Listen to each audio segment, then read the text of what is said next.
नमस्कार, बहुत स्वागत है आपका। आप देख रहे हैं किस्मत कनेक्शन और मैं हूं आपके साथ शैलेंद्र पांडे। होली के पर्व के पहले या यूं कह लें कि पूर्णिमा के दिन होलिका दहन की जाती है और होलिका दहन के साथ ही सारे कष्टों का दहन हो जाता है, सारे कष्ट नष्ट हो जाते हैं। आज आपको बताएंगे कि होलिका दहन पर किन विशेष उपायों को करने से हमारे सारे कष्टों का नाश होगा, हमारे सारे कष्ट कट जाएंगे। चर्चा को आगे बढ़ाएंगे और होलिका दहन से जुड़ी हुई हर जानकारी आप तक पहुंचाएंगे, लेकिन सबसे पहले जान लेते हैं गुड लक। होलिका दहन के दिन, होलिका दहन रात में होती है अमूमन, तो दिन में शरीर में आटे का उबटन लगाइए और उसके बाद जो शरीर से उबटन निकलता है उसको इकट्ठा कर लीजिए और इसको जलती हुई होलिका में डाल दीजिए। ऐसा करने से आपको स्वास्थ्य की समस्याओं से, मानसिक समस्याओं से छुटकारा मिलेगा। प्राचीन काल से परंपरा चली आ रही है, अगर इसका पालन किया जाए तो निश्चित लाभ होगा। सबसे पहले जानते हैं कि होलिका दहन क्या है और इसकी परंपरा क्या है। देखिए, भारतीय नव संवत्सर, अगर हम भारतीय नए साल की बात करें, हिंदू पंचांग की बात करें, तो चैत्र शुक्ल पक्ष की प्रतिपदा को भारतीय नया साल शुरू होता है। इसके आने के पहले जो पिछला साल है, जिसको कि पुराना संवत्सर कहते हैं, उसको विदाई देने की परंपरा है और जो पिछले साल निगेटिविटी थी, नकारात्मकता थी, गड़बड़ चीज़ें थीं, उनको समाप्त करने की परंपरा पाई जाती है और इसके लिए पिछले साल को विदा करते हैं और इसके लिए जो प्रक्रिया अपनाते हैं उसको कहते हैं होलिका दहन। कहीं कहीं पर इसको संवत जलाना भी कहते हैं। दरअसल मामला यही होता है कि संवत्सर को मानते हैं कि हमने पिछले साल की सारी चीज़ों को जला दिया, जो नेगेटिव चीज़ें थी उनको विदा कर दिया, इसीलिए इसको संवत जलाना भी कहा जाता है।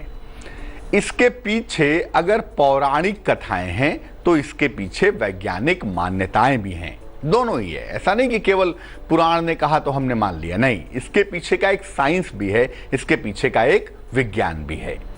बुराई पर अच्छाई के विजय के प्रतीक स्वरूप में भी होलिका का दहन किया जाता है। क्या करते हैं?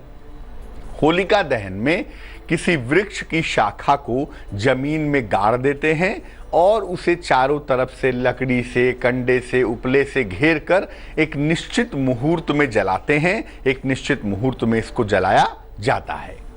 इसमें छेद वाले गोबर के उपले होते हैं, गेहूं की नई बालियां होती हैं और शरीर से निकला हुआ उबटन होता है। ये तमाम चीज़ें लोग जलाते हैं ताकि आने वाला जो संवत शुरू हो रहा है, आने वाला जो साल शुरू हो रहा है, उसमें व्यक्ति को आरोग्य की प्राप्ति हो, उसका स्वास्थ्य अच्छा रहे और जिंदगी की जो भी बुरी बलाएं हैं, जो भी खराब चीज़ें हैं, वो अग्नि में भस्म हो जाएं, अग्नि में नष्ट हो जाएं। लकड़ी जब जल जाती है तो होलिका दहन के बाद जो राख होती है उसको घर में लाके उसको तिलक किया जाता है, उससे तिलक करते हैं। ये परंपरा भी पाई जाती है।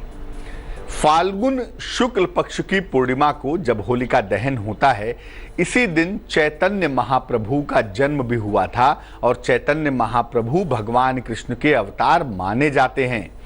इसीलिए इस दिन चैतन्य महाप्रभु की पूजा उपासना भी की जाती है, जो बेहद फलदायी मानी जाती है। इस बार होलिका दहन 12 मार्च को किया जाएगा। 12 मार्च को होलिका दहन के साथ साथ हम ये मानेंगे कि हमने अपने जीवन की सारी समस्याओं का दहन कर दिया है। होलिका दहन से जुड़ी हुई और भी तमाम बातें आपको बताएंगे, लेकिन फिलहाल मेष, वृष और मिथुन राशि का राशिफल।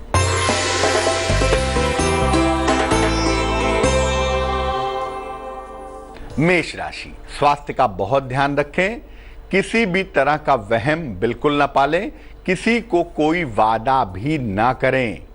शुभ रंग बैगनी और भाग्य होगा 50%।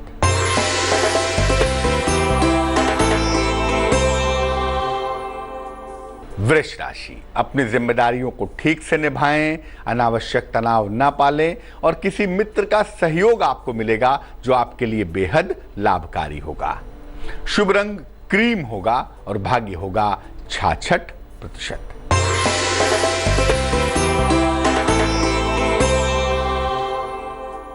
मिथुन राशि, त्योहारों का समय है लेकिन ज्यादा मत खाइएगा, ऊट पटांग खाने से बचिए, सर्दी जुकाम से सावधान रहिए और माता पिता के साथ अपने रिश्तों का ध्यान दीजिए। शुभ रंग भूरा होगा और भाग्य होगा 58%। अब ये जानते हैं कि होलिका दहन की विशेषता क्या है और इसके लाभ क्या हैं।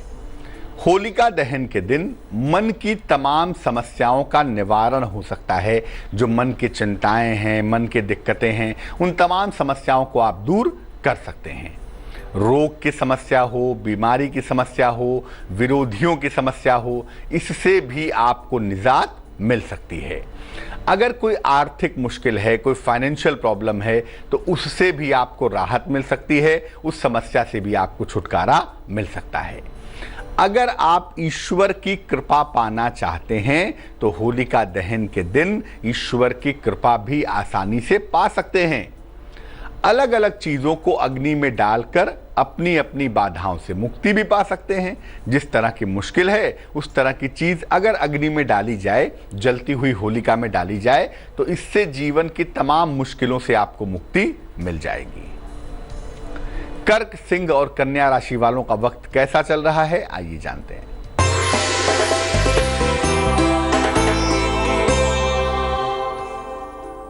कर्क राशि, धन लाभ के योग बन रहे हैं, रिश्तों की समस्याएं कम हो रही हैं और आपकी प्रतिष्ठा बढ़ने की संभावना भी दिख रही है। शुभ रंग पीला है और भाग्य है 64%।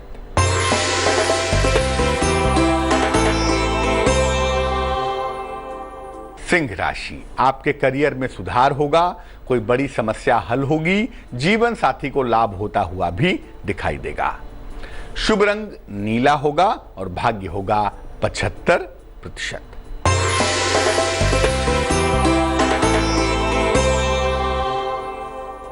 कन्या राशि, पेट का बहुत ख्याल रखें, यात्राओं से बचाव करें, आकस्मिक धन का लाभ होता हुआ भी दिख रहा है। शुभ रंग सुनहरा है और भाग्य है 61%। होलिका दहन के दिन पूजा की प्रक्रिया क्या होगी, होलिका दहन के दिन क्या करेंगे, इस पर बात करेंगे, लेकिन फिलहाल आपका सवाल। अंजलि ने हमें मेल लिखा है, इनकी जन्म की तारीख है 30 जुलाई 1987 1987। जन्म का समय है सवेरे 5:18। जन्म का स्थान है जामनगर, गुजरात। अंजलि लिख रही हैं कि मानसिक समस्याओं से बहुत परेशान हैं, छोटी छोटी बातों पे इनको टेंशन हो जाती है और बार बार तनाव की वजह से तबीयत खराब हो जाती है, फिर कुछ दिनों बाद से चीज़ें ठीक हो जाती हैं, दवाइयाँ भी कर रही हैं, लेकिन बहुत सुधार नहीं हो रहा है। अंजलि, आपको बता दूं कि एक तो आपका जन्म जिस महीने में होता है उसको कहते हैं वर्षा ऋतु। वर्षा ऋतु का जन्म है और बरसात में जो मन है वो बड़ा सेंसिटिव हो जाता है। चंद्रमा से संबंधित ऋतु है, चंद्रमा मन का मालिक है और इसलिए मेंटल सेंसिटिविटी थोड़ी सी ज्यादा है। कुंडली में भी चंद्रमा का जो पार्ट दिखाई दे रहा है वो ज्यादा सेंसिटिव है, इसी वजह से आप परेशान हैं और कोई खास बात नहीं है, चिंता मत करिए। अब चूंकि जल तत्व का जन्म है, जल तत्व वाले महीने का जन्म हो रहा है, इसलिए दिक्कतें ज्यादा हैं, इसको बैलेंस करने से आप ठीक हो जाएंगी। 2 उपाय करें।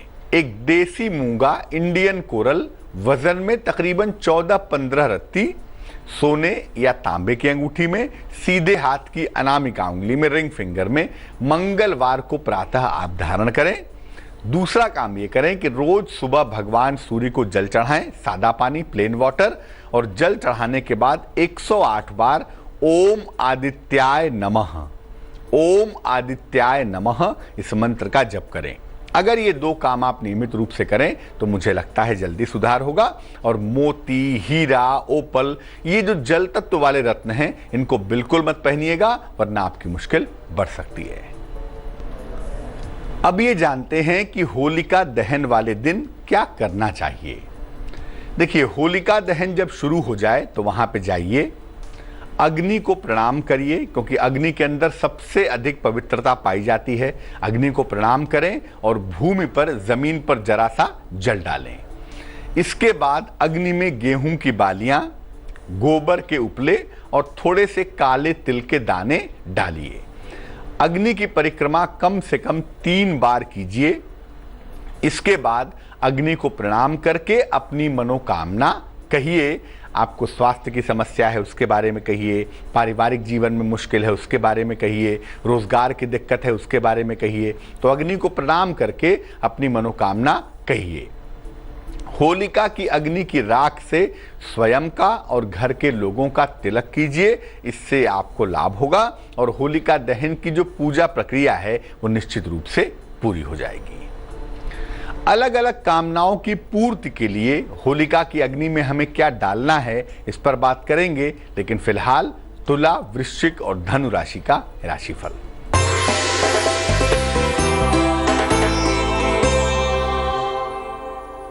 तुला राशि, रिश्तों की समस्या से आपको बचना है। अभी विवाह के मामलों में विलंब दिखाई दे रहा है। करियर में बदलाव की नौबत बनी हुई है। शुभ रंग नारंगी है और भाग्य है 55%।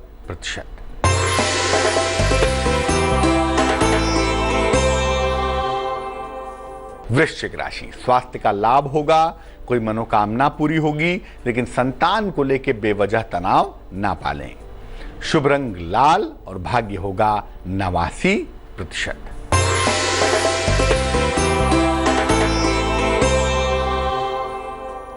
धनु राशि, नौकरी में बदलाव के योग बन रहे हैं। सोच समझकर आपको निर्णय लेना है, नया कार्य न करें तो बेहतर होगा। शुभ रंग समुद्री हरा और भाग्य होगा 57%। अलग अलग मनोकामनाओं की पूर्ति के लिए होलिका की अग्नि में क्या अर्पित करें, आइए आपको बताते हैं। अच्छे स्वास्थ्य के लिए जब होलिका की अग्नि जल रही हो तो उसमें थोड़े से काले तिल के दाने डाल दीजिए, बड़ा अच्छा रहेगा, स्वास्थ्य की मुश्किल दूर हो जाएगी। अगर आप लंबे समय से बीमार हैं, स्वास्थ्य अच्छा नहीं हो रहा है, तो हरी इलायची, 2-4-5 हरी इलायची और थोड़ा सा कपूर, ये आप जलती हुई अग्नि में डाल दीजिए।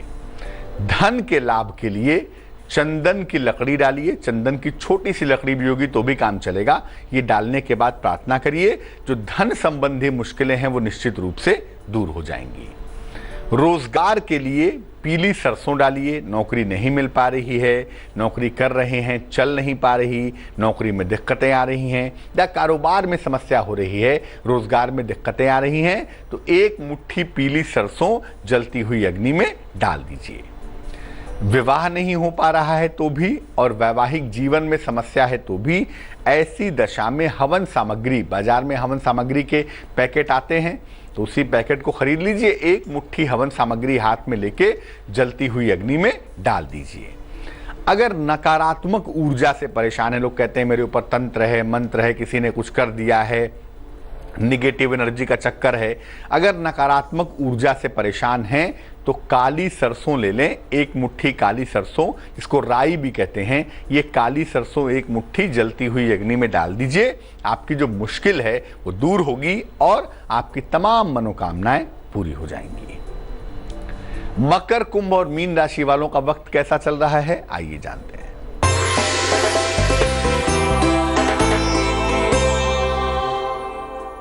मकर राशि, संतान प्राप्ति में मुश्किलें दिखाई दे रही हैं। स्वास्थ्य का बहुत ध्यान रखें और बेवजह क्रोध ना करें। शुभ रंग गुलाबी और भाग्य होगा 76%।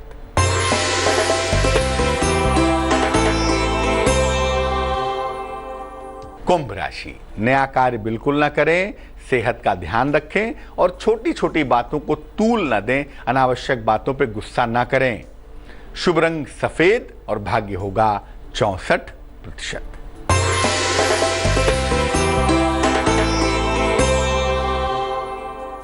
मीन राशि, कोई शुभ सूचना आपको प्राप्त होगी, आपके काम की प्रशंसा होगी, आर्थिक पक्ष आपका मजबूत होगा। शुभ रंग हरा और भाग्य होगा 70%। तो आज हमने बात की होलिका दहन के बारे में, ये जाना कि होलिका दहन कितना महत्वपूर्ण पर्व है और होलिका की दहन होती हुई अग्नि में कैसे अलग अलग चीजें डालकर हम अपनी मनोकामनाओं को पूरा कर सकते हैं। अब जान लेते हैं क्या है आज की सलाह।